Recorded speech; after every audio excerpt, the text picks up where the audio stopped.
রাজধানীতে হঠাৎ বেড়েছে চোরাগুপ্তা হামলা। ফ্লাইওভারের উপর থেকে যাত্রীবাহী বাস, মোটরসাইকেল কিংবা প্রাইভেট কার থেকেও ককটেল নিক্ষেপ করে হামলা চালাচ্ছে দুর্বৃত্তরা। গত এক মাসেই রাজধানীতে ঘটেছে 20টির মতো ঘটনা, এতে আহত হয়েছেন 8 জন। সবচেয়ে বেশি বাংলা মোটরে এনসিপি কার্যালয়ের সামনেই 15 দিনের ব্যবধানে 3 বার হামলা চালানো হয়। দলটির নেতারা বলছেন, পতিত স্বৈরাচাররাই ঘটাচ্ছে এমন ঘটনা। নিরাপত্তাহীনতায় ভুগছেন নগরবাসীও। পুলিশ এখনো কাউকে শনাক্ত বা গ্রেফতার করতে পারেনি। মাসুদুর রহমানের রিপোর্ট।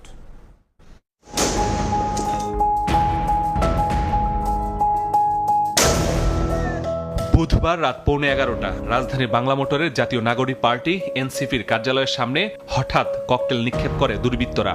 মুহূর্তেই ধোঁয়ায় ছেয়ে যায় চারপাশ। এনসিপির কার্যালয়ের সামনে এটি পরপর তৃতীয় হামলা। এর আগে 2রা জুলাই রাতে পদযাত্রার গাড়িতেও হয় হামলা। 23 জুন সদস্য সচিব আক্তারকে লক্ষ্য করেও হয় হামলা। 3 ঘটনায় আহত হয়েছেন 5 জন। পতিত স্বৈরাচারী এসব ঘটাচ্ছে বলে অভিযোগ দলটির। এই ধরনের ছোটখাটো ককটেল হামলা দিয়ে আসলে আমাদেরকে দমানো যাবে না।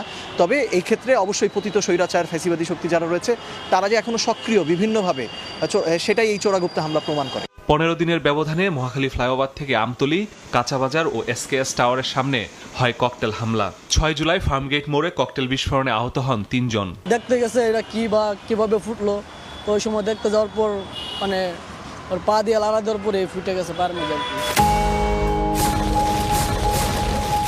গত এক মাসে হামলা হয়েছে ঢাকা বিশ্ববিদ্যালয়ের রাজু ভাস্কর্যের পাদদেশে, আন্তর্জাতিক অপরাধ ট্রাইব্যুনালের সামনে, মৌচাক, হাতিরপুল, কাকরাইল, আগারগাঁও সহ 9টি স্থানে। এসব ঘটনায় নিরাপত্তাহীনতায় নগরবাসী। ক্ষতি তো অবশ্যই ক্ষতি, এবং আমরা আতঙ্কিত, এখনো সেগুলো কাজ করে। কালকে রাস্তায় পড়ছে, আজকে আবার দোকানে পড়তে পারে। আমরা খুব নিরাপত্তা এখন ভুগতেছি, মানে দোকান থেকে বেরোইতে ভয় লাগতেছে এখন। রাজধানীতে একের পর এক চোরাগুপ্তা হামলা চালাচ্ছে দুর্বৃত্তরা।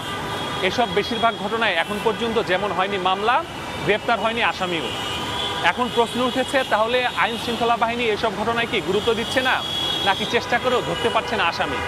অপরাধ বিশ্লেষকরা বলছেন, ছোট ছোট চোরাগুপ্তা হামলা করে অপরাধীরা পার পেয়ে গেলে বড় হামলার সংখ্যা তৈরি হয়। ককটেল বিস্ফোরণটা মানে সামনের দিনে ককটেলের মধ্যে কি সীমিত থাকবে, বা এটাকে নিয়ন্ত্রণ করা সম্ভব হবে কিনা, নাকি এটি আসলে বড় সহিংসতার একটা পূর্বাভাস। এই প্রসঙ্গগুলো আসলে গুরুত্ব দিয়ে আইন শৃঙ্খলা বাহিনী এদেরকে খুঁজে বের করা, আইনের মুখোমুখি করা। তবে পুলিশের দাবি, তারা গুরুত্ব দিয়েই তদন্ত করছে। জড়িতরা দ্রুতই আসবে আইনের আওতায়। জনজীবনে একটা আতঙ্ক সৃষ্টি করার চেষ্টা করছে। যারা এই কাজগুলোতে জড়িত থাকুক তাদেরকে আইনের আওতায় আসতে হবে।